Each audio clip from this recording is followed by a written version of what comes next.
didn't know them for a long time because they were so quiet. They didn't talk to anybody. Didn't matter if they knew the person, didn't know the person, their preference was not talking. When they did talk,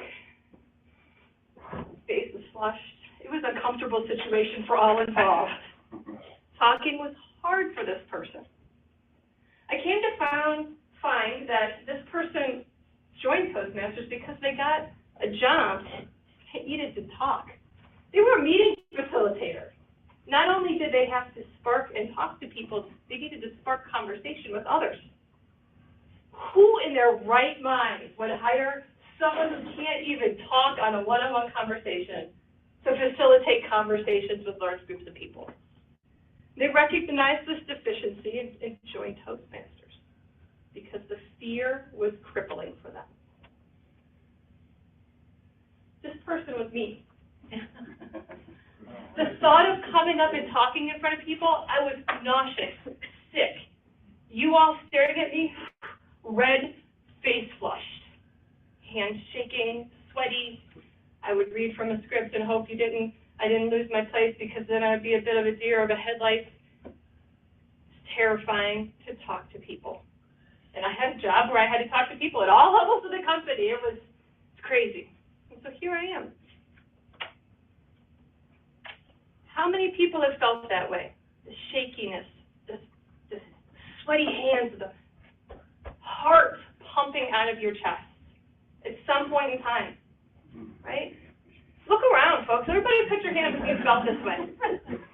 Everybody. It doesn't matter at some point in time whether you're a professional speaker or a new speaker. At some point in time, at some level, this hits you.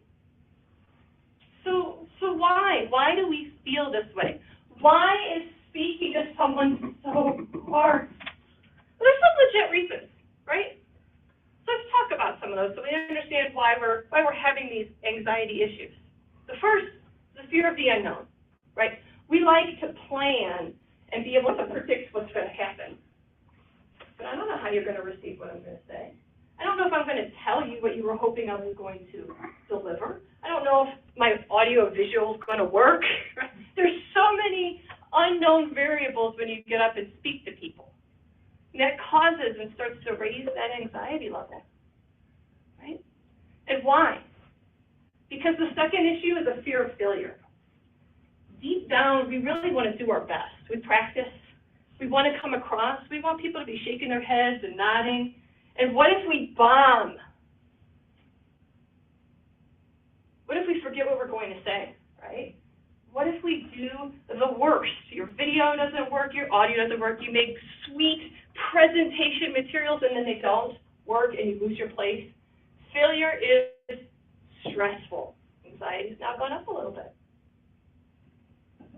On top of that, you don't want to look foolish. You don't want to embarrass yourself, especially in this day and age. I just saw Greg with his phone. It's up there on YouTube now.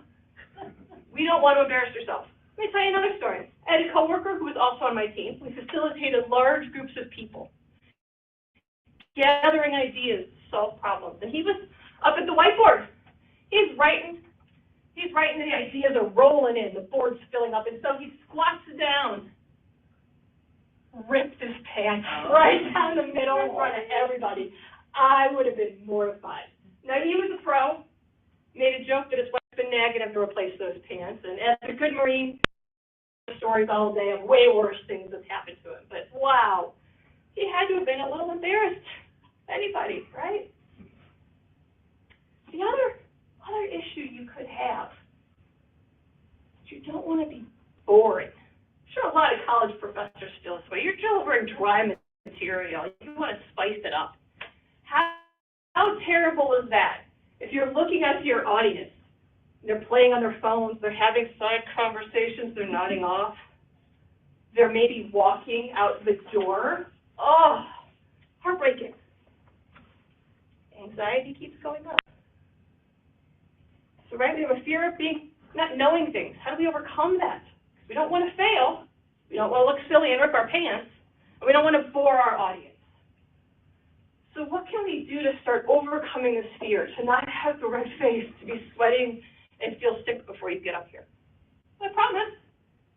Hopefully am a good example of this. There are ways to get over this. So let's talk about them. The first is experience. Right here. Why are we here? We are here to practice. We are here to get experience. There's 4 ways you can do this. First, we'll put them on levels. Level 1, I'm going to encourage you to talk to yourself. Talk to yourself. You can stand in front of a mirror. I personally like to walk around my living room and imagine that you all are in front of me, my invisible friends. Another way. Back in December, when I delivered that sweet pierogi speech, I knew I was going to be giving that on Zoom. And when you're in Zoom, like I'm looking right now, I have a frame. I don't have all of this space, right? I can't walk over here, shake your hand. Yeah, I don't have this space. I have a box. I'm on TV. And so that's what I did. I popped open Zoom. I looked at my video, and I talked to myself, and so I knew how it was coming across because I was also looking back at myself. Great way to practice. Level 2, if you're comfortable enough, I still have not reached this level, talk to your friends and family. Present to friends and family. You now get a face looking back at you, so you can start to gather in some data on how you're being received, and they're going to give you hopefully some nice soft feedback to help you improve. So level 3, right here, we're here, we're in front of people. Do a room of folks. Come into Toastmasters, give your speech. When I came back to Toastmasters the second time around, I gave myself a personal goal. Because I remember that former person I knew. I was just happy sitting in the back of the room, hoping you never noticed I was there. So I try and set a personal goal that every other month I give a speech. So it's an arbitrary thing, but I know I have a goal to hit. I'm constantly practicing and getting ready to deliver a speech. You don't have to do a pathway speech. My pierogi speech was nothing other than awesome pierogi discussions. Just get out there and talk, and with the experience and practice, you'll get better. But over time, here's a story. You all don't scare me anymore.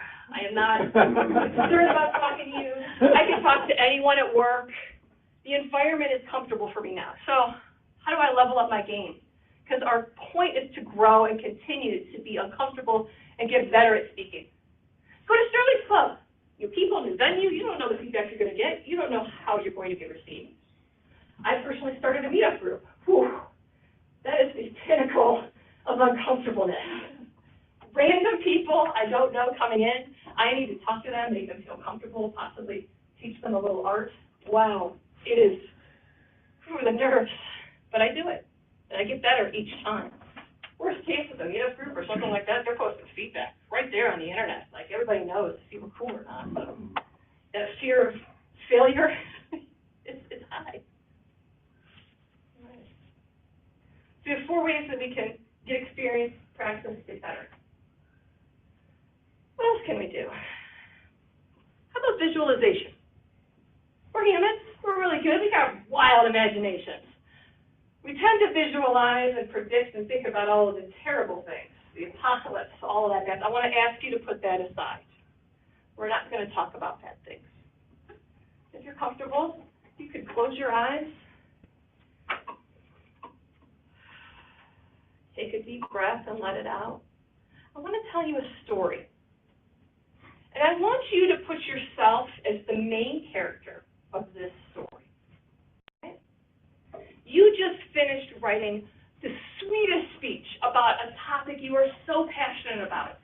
It is over the top amazing, and you are excited to deliver it.